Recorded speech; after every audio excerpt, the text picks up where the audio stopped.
The Bajaj Pulsar NS 400Z is the most affordable gateway into the exciting world of 40 horsepower performance. Today we'll be riding the biggest, most powerful and tech-laden Pulsar yet, and we are going to tell you what it's like to ride.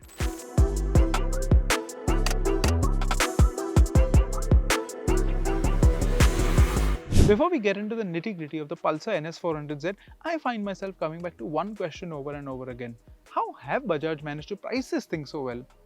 Well, you see, it all comes down to clever levels of component sharing.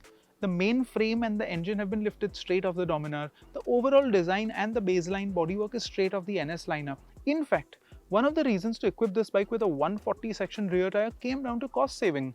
Whether or not you consider such cutthroat part sharing to be a good thing or not, you really have to tip your hat to Bajaj for offering this sort of performance at this price point.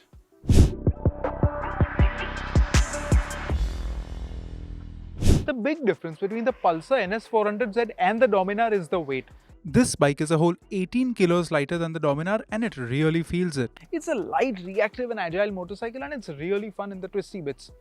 However, if you push hard enough, you'll find that the cornering clearance isn't enough and you'll scrape the foot pegs. This shouldn't be that big a problem on the street, but on the track you could face a serious problem.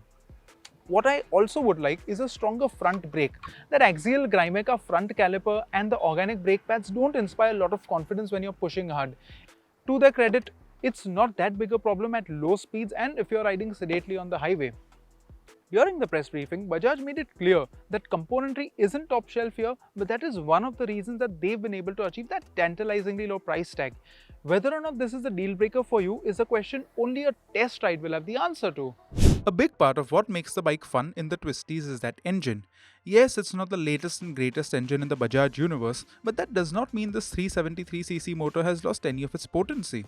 It needs revs to make its peak output, but once you do, you're reminded of what a punchy engine this is. At no point today did this engine ever feel like it was not making enough power. It is a buzzy unit after 7000 RPM, but you can comfortably cruise at 100 kph in 6 without breaking a sweat. Even at 120 in top gear, there's just a minor tingle in the foot pegs, and after that the intensity and frequency of the vibrations keep on building till the red line. Bajaj has given it slightly shorter gearing by using a 1/2 larger rear sprocket compared to the Dominar. This has proven to be a good decision because it spices up the acceleration and doesn't seem to hamper cruising ability too much.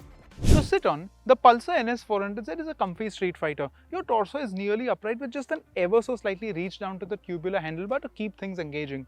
My feet are also slightly rear set, but it's nothing too extreme and I could easily do a long riding day on this bike. The seat foam, I suspect, will probably be a point of contention depending on your preference on the matter. I personally like a stiff seat and I'm happy with the unit over here. However, those who like a soft, cushy seat will be a little disappointed. The suspension setup too complements this bike quite well and is a good balance between feedback and comfort. It absorbs most of the big hits on the road except for the really nasty ones, and that's okay for the sort of bike this is. Despite the 165mm of ground clearance on offer, this bike did scrape its belly over a couple of large speed breakers with both rider and pillion on board. This is something you need to take into account depending on what the roads are like around where you stay.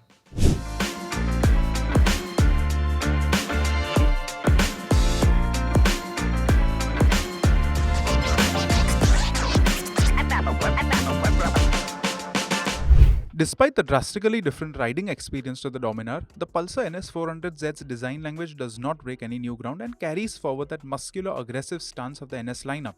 The headlight is new and it's as loud in design as it is bright. When I saw the bike in the pictures, it didn't really catch my fancy, but after spending close to a day with it, it's growing on me. The differences to the NS200 are nuanced, but quite a few. For example, the tank extensions are new and are wider to accommodate the larger radiator that accompanies this 373cc motor. The rear panel is also subtly redesigned and the stickering and graphics are also new, although they are flashy in typical NS style. Paint quality is at an impressive level for the price, and our white color actually has some metal flakes which look quite premium in the sun. What remains the same are certain key elements like the 12-liter fuel tank, tail light and the number plate holder. Despite that shockingly accessible price tag, the Pulsar NS 400Z does not skimp on features. A new color LCD display is on offer here, the layout of which is quite similar to the digital dash seen on most smaller Pulsars nowadays. The font is a little small however, and a distance to empty readout would go a long way here. What's new here is the ride-by-wire, riding modes and traction control. Each riding mode alters the power delivery and ABS intrusion, Although the simple traction control system intervenes in the same manner everywhere. You can, however, turn it off in sport and the off-road riding mode. However, if you cycle the ignition, the system automatically switches back on. Sport and road give you access to the full fat 40 horsepower, but the latter has a more linear, gentler power delivery while the former is more direct. Rain and off-road temper down the peak output and have a gentler power delivery along with different levels of intervention from the ABS. The Bajaj Pulsar NS400Z is a commendable bike, and it is not just because of the low introductory price of Rs 1.85 lakh. It is a fast, capable, stylish motorcycle and it has a long list of features. The cherry on top is that it is priced exceedingly well. Yes, there are some compromises when it comes to the cycle parts, and the engine isn't the most refined or tractable unit around in the 400cc class today. But it still packs an excellent performance, and this is a properly quick motorcycle. But that again brings us back to the pricing. At a price that's lower than most 350cc and 250cc bikes, no, forget that. At a price that's lower than even some color options of the popular Yamaha R15 V4, this bike really represents amazing value. It remains to be seen how the public at large receives this motorcycle, but if there's one thing I know, the Indian buyer values more than just about anything in their new purchase, it's value. Let us know what you thought about the NS400Z in the comments below. Hit like and share this video with your friends if you liked it, and subscribe to the Autocar India YouTube channel with notifications. Thank you.